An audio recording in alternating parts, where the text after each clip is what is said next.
Cinema বা দেবের প্রেমের কাহিনী, এসব সিনেমা হলে আসলেই মাসের পর মাস সেটা রাজ করত। আর আজ একদিকে সাউথের ফিল্ম কেজিএফ বাংলায় এসে 24 কোটি টাকা কামিয়ে নিয়ে যাচ্ছে, আর এদিকে আমাদের দেবের টনিক 6 কোটি, আর জিতের চেঙ্গিস তো মাত্র 5.5 কোটি। 5টি মারাত্মক ভুলের কারণে আজ বাংলা সিনেমার এই অবস্থা। প্রথম কারণ, মিউজিক। মনে আছে সাথী সিনেমার কথা? তোমরা জানো আমার বিজয় কোথায়? জানি না কোথায় আছো। 2002 সালে সিনেমাটি রিলিজ হওয়ার আগেই গানগুলি এত পপুলার হয়েছিল যে অধিকাংশ মানুষই এই গানের কারণেই সিনেমাটি দেখতে গিয়েছিল। কারণ সেই সময় জিৎ বলে কেউ ছিল না, এটাই তার প্রথম সিনেমা। আর এই সিনেমার পরেই জিৎ সেই সময় রাতারাতি বাংলার সুপার হিরো হয়ে গেছিল। এছাড়া প্রসেনজিতের শ্বশুর বাড়ি জিন্দাবাদ, চোখ তুলে দেখো না কে এসেছে, এমনকি দেবের জীবনের দ্বিতীয় সিনেমা আই লাভ ইউ, এসব সিনেমার কাহিনী অবশ্যই ভালো ছিল, কিন্তু সিনেমাগুলির গান একটা বড় কারণ ছিল মুভিগুলি সুপার হিট হওয়ার পেছনে। আর আজকের দিনের বাংলা সিনেমার গান এতটাই সস্তা হচ্ছে যে মানুষ একবার ভুল করে শুনে ফেললেও দ্বিতীয়বার আর শুনছে না। দ্বিতীয় কারণ, বাজেট। বন্ধন সিনেমা, এই সিনেমাটি একবার অন্তত দেখেননি এমন কোনো বাঙালি হয়তো নেই। মনে আছে এই সিনেমায় জিতের কোটিপতি বিজনেসম্যান হওয়ার ব্যাপারটাকে কিভাবে ফুটিয়ে তোলা হয়েছিল? সেই সময় মানে 2003 সালে সিঙ্গাপুরের মতো বড়লোক দেশে একটা বাংলা সিনেমার শুটিং করা কোনো মুখের কথা ছিল না। এতে কোটি কোটি টাকার প্রয়োজন হয়েছিল। আর সিনেমাটি রিলিজ হওয়ার পরেই সেই সময় সবথেকে বড় সুপার হিট হয়েছিল। এত পুরনো কথা যদি বাদও দেন, দেবের পাগলু সিনেমার কথা তো অবশ্যই মনে আছে। 2011-তে সিনেমাটির অর্ধেক শুটিংই করা হয়েছিল পৃথিবীর সবথেকে ধনী শহর আমেরিকার নিউ ইয়র্ক সিটিতে, আর বাজেট ছিল 5 কোটি টাকা। আর রিলিজ হওয়ার পরেই এটা বাংলা সিনেমার ইতিহাসে সবথেকে বড় সুপারহিট হয়। এবার আজকের দিনের বাংলা সিনেমার বাজেট দেখুন।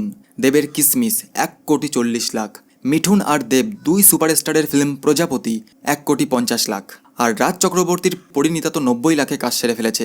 এবার এই বাজেটে করা সস্তা সিনেমা কিভাবে ধারণা করা যায় যে মানুষ দেখে পাগল হয়ে যাবে? 3 নম্বর পয়েন্ট, ভয়। আপনি একবারও সিনেমা হলে গিয়ে থাকলে রাজ চক্রবর্তীকে অবশ্যই চিনে থাকবেন, বাংলা সিনেমার একজন বড় ডিরেক্টর। কিন্তু জানেন কি, এনার তৈরি সুপার হিট সব সিনেমা যেমন দুই পৃথিবী, সাউথ ইন্ডিয়ান ফিল্ম গামেয়ামের কপি, বোঝে না সে বোঝে না এনগায়াম এপ্পাথামের কপি, আর চ্যালেঞ্জ বাণী ফিল্মের কপি। আর শুধু রাজ চক্রবর্তী নয়, তখন বাংলার অধিকাংশ বড় ডিরেক্টর এভাবেই সিনেমা রিমেক করত। কিন্তু 2015 সালের পর থেকে যখন সারা বাংলার মানুষ সাউথ ইন্ডিয়ান সিনেমাগুলি বাংলা ভাষায় টিভিতেই দেখতে লাগলো, তখনই শুরু হলো ডিরেক্টরদের ভয়। নতুন গল্প তারা আর নিজের থেকে বানাতেই পারছে না, আর বানালেও এত সাদামাটা হচ্ছে যে কিছুমাত্র মানুষ ছেড়ে বাকি মানুষের তার প্রতি কোনো ইন্টারেস্টই আসছিল না। এবার কথা বলবো সব থেকে ইম্পর্টেন্ট পয়েন্ট, রাজনীতির এন্ট্রি। এই কথা বলতে আর দ্বিধা নেই যে গত 5-6 বছরে বাংলা ফিল্ম ইন্ডাস্ট্রির সমস্ত মুখ যেভাবে রাজনীতির রং গায়ে মেখেছে, এমন ঘটনা ভারতবর্ষের ইতিহাসে আর কোনো রাজ্যে হয়নি। এর ফলে যেই সমস্ত অভিনেতারা আগে একসঙ্গে একের পর এক হিট সিনেমা মানুষকে দিয়েছে, তারা এখন রাজনীতির রঙের ভিত্তিতে আলাদা হয়ে গেছে।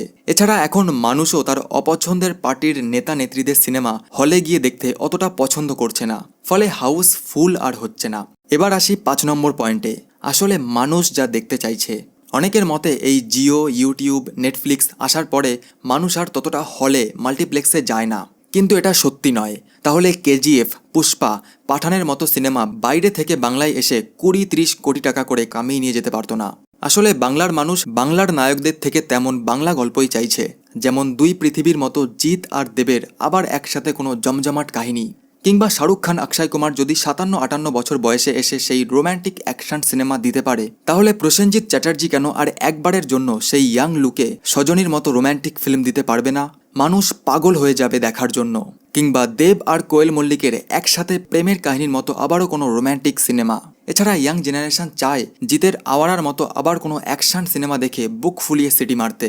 মেন কথা হলো, যদি বাংলার সিনেমাকে আবারও সোনায় ঝলমলে করতে হয়, তবে এভাবেই বাংলার মানুষের মন বুঝে সিনেমা বানাতেই হবে। আপনার কি মতামত নিচে কমেন্ট করে অবশ্যই জানান।